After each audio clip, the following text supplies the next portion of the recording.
Како наближува новото првенство во единствената втора фудбалска лига, така дел од второлигашите ги фаќа паника како пред се финансиски ќе ја издржат лигата, за која трошоците во споредба со претходното првенство се најмалку двојно зголемени.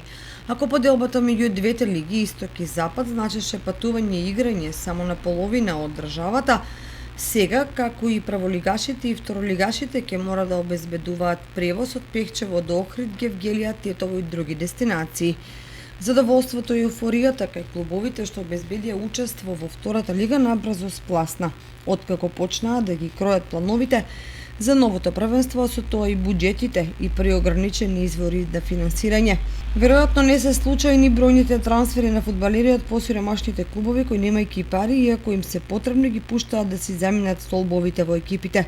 Фудбалската сиромаштија е најприсутна на Истокот, па љубителите на најважната споредна работа во светот со право стравуваат дали нивните миленици ќе успеат да го доиграат првенството и какви резултати ќе постигнат. Меѓу спортската јавност се коментира дека второлигашкиот финансиски товар тешко ќе го издржат Пехчево, Слога и Детонит, па дури и Кожов и Борец. Впрочем, клубовите веќе ги напуштаат успешни тренери, докажани фудбалери и млади таленти.